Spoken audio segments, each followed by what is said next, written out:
السلام علیکم ورحمۃ اللہ تعالی وبرکاتہ۔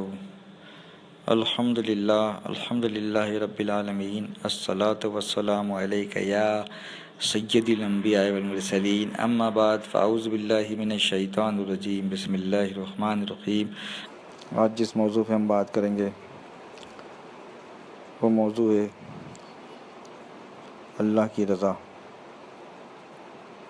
صحیح معنی میں ہم جانتے ہی نہیں اللہ کی رضا کیا ہوتی ہے، اور ہماری زندگی کا مقصد بھی یہی ہونا چاہیے کہ ہم اللہ کو راضی کریں، اس کے رسول کو راضی کریں۔ اللہ اور اس کے رسول کو راضی کرنا یہی زندگی کا مقصد ہے۔ اگر عورتوں کی بات کریں تو حضرت رابعہ بصری بہت پائے کی اللہ والی تھیں، ہیں، بڑا مقام پایا آپ نے حضرت رابعہ بصری نے، اور خوب عبادت کر کے اللہ کو راضی کیا، اس کے رسول کو راضی کیا۔ حضرت رابعہ بصری ایک مرتبہ جلال میں آ کے فرماتی ہیں کہ ایک ہاتھ میں آپ کے مشال اور ایک ہاتھ میں پانی، اور نکل گئی باہر۔ کسی نے پوچھا رابعہ اس غضب میں کہاں جا رہی ہو؟ آپ فرماتی ہیں اگر تم جنت کی لالچ میں عبادت کرتے ہو تو جنت میں آگ لگا دوں گی، اور اگر دوزخ سے ڈر سے عبادت کرتے ہو تو دوزخ کو بجھا دوں گی۔ اللہ اکبر کبیرہ۔ پھر پوچھا کیا مقصد ہے؟ فرمایا جنت اور دوزخ کے بنانے والوں کو راضی کر لو، اللہ اور اس کے رسول کو راضی کر لو۔ تم جو بھی نیکی کرتے ہو، جو بھی کام کرتے ہو، جو بھی فرائض انجام دے رہے ہو، یا جو بھی نفل عبادت کرو، اس میں ایک مقصد ہو کہ اس سے اللہ راضی ہو جائے۔ اگر اللہ راضی ہو جائے، اس کا رسول راضی ہو جائے تو جنت بھی آپ کی، بلکہ اگر اللہ کی رضا حاصل ہو جائے تو جنت آپ کی نہیں، آپ جسے چاہو اسے جنت میں لے جاؤ گے انشاءاللہ۔ تو اللہ کی رضا حاصل کرنے کے لیے ہم کو کوشش کرنا چاہیے۔ بالفرض جیسے بہت سارے وظائف بتائے جاتے ہیں، تو جیسے میں نے کہا یہ پڑھنا ہے، اس سے کیا ہوگا؟ وہ پڑھنا ہے تو اس سے کیا ملے گا؟ وہ پڑھنا ہے۔ تو مین چیز کیا ہوتی ہے؟ بخاری شریف کی پہلی حدیث ہے انما الاعمال بالنیات، کہ نیت کا دار و مدار، عمل کا دار و مدار نیت پہ ہوتا ہے۔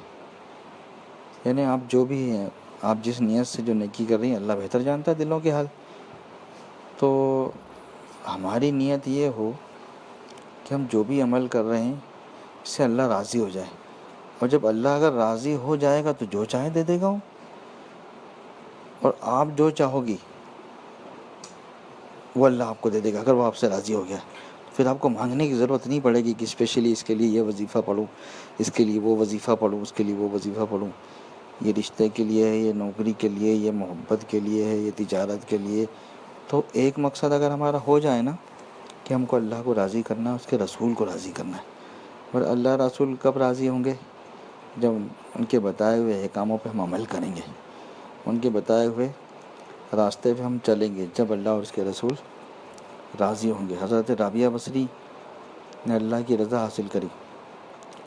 آپ 1000 رکعت نماز نفل روزانہ پڑھتی تھی۔ کسی نے پوچھا یہ رابعہ اتنی نماز کیوں پڑھتی ہو؟ آپ فرماتی ہیں کہ مجھے نہ اس کا ثواب چاہیے اور نہ اس کا بدلہ چاہیے۔ پھر فرمایا اس کے پیچھے کیا نیت ہے؟ تو آپ کہتی ہیں کہ جب حشر کا میدان ہوگا اور تمام امتیں اکٹھی ہوں گی، وہاں پہ رسول اکرم سرور کائنات صلی اللہ تعالی وسلم کی امت بھی ہوگی، تب یہ ندا ہو کہ امت محمدیہ صلی اللہ تعالی وسلم کی ایک بندی رابعہ 1000 رکعت نماز روزانہ پڑھتی تو میرے آقا سرور کائنات صلی اللہ تعالی وسلم کا سر فخر سے اونچا ہو جائے گا، میں اس نیت سے پڑھتی ہوں۔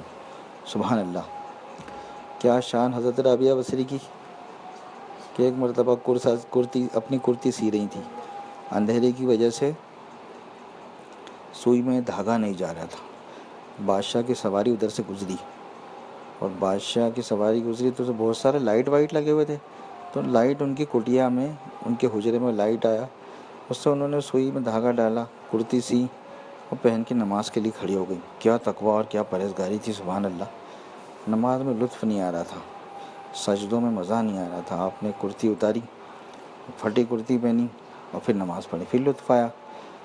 اس بار پہ غور کیا تو آپ بھی سوچنے لگے کہ میں نے بنا اجازت کے بادشاہ کی لائٹ کو استعمال کیا، شاید اس لیے میرا تقویٰ مجھے اجازت نہیں دیتا کہ میں اس سی ہوئی کرتی سے نماز پڑھوں۔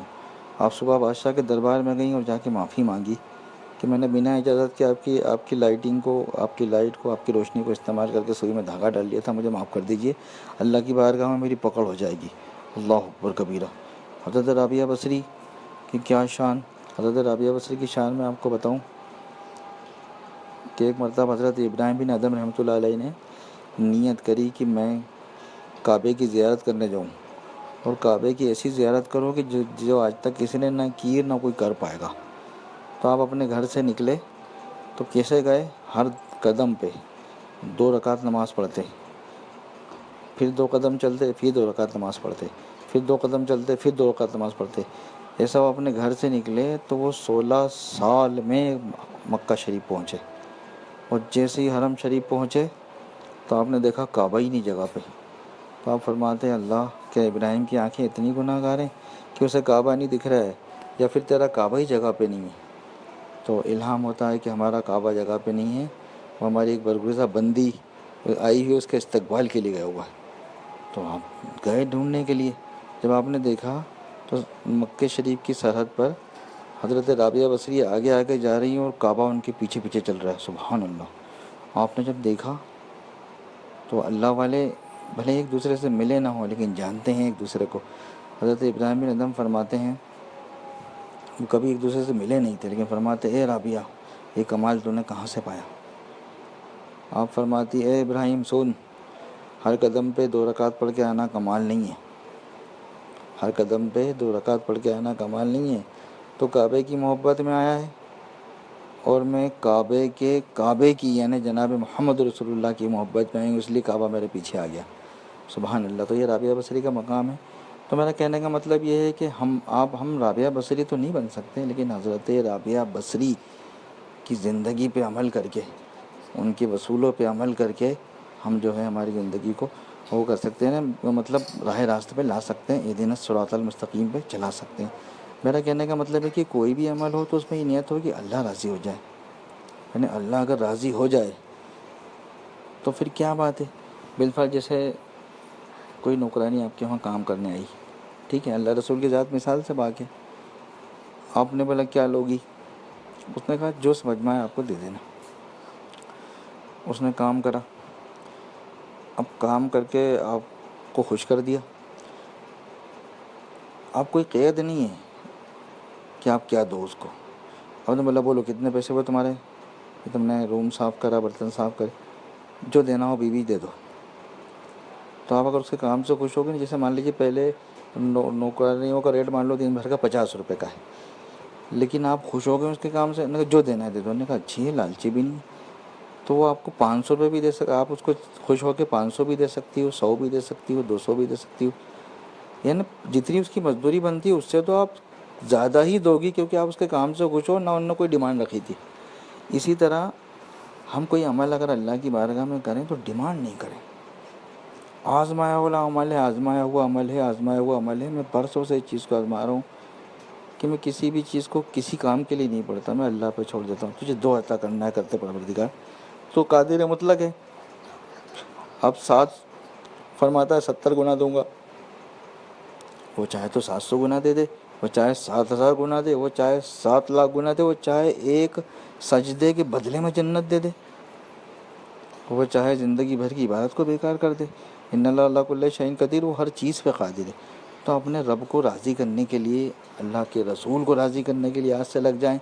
کوئی بھی عمل اگر کریں تو اس کے پیچھے یہ نیت ہو کہ میرا اللہ راضی ہو جائے۔ جیسے اللہ تعالیٰ حدیث قدسی ہے کہ روایت میں آیا کہ اللہ فرماتا ہے بندے تو کرتا وہ ہے جو تو چاہتا ہے، لیکن ہوتا وہ ہے جو میں چاہتا ہوں، ہے نا، ہم کتنا بھی چاہ لیں ہوگا تو وہی جو اللہ چاہے گا۔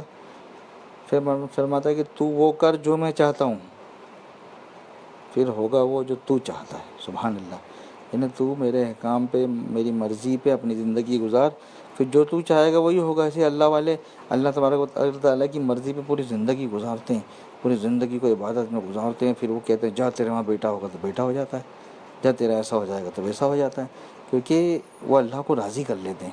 تو ہمارا مقصد ہونا چاہیے اللہ کو راضی کرنا، اور انشاءاللہ آج سے ہم سب اپنی نیت یوں کریں گے کہ ہمیں اللہ کو راضی کرنا ہے، ہمیں رسول اللہ کو راضی کرنا ہے، ہم کو ہمارے پیر کو راضی کرنا ہے، ہم کو ہمارے ماں باپ کو راضی کرنا ہے، اور تمام بیویوں کو، شوہروں کو راضی کرنا ہے۔ اللہ کہنے سننے سے زیادہ عمل کرنے کی توفیق دے، اور اللہ ہم سب کو صبر کرنے والا بنا دے۔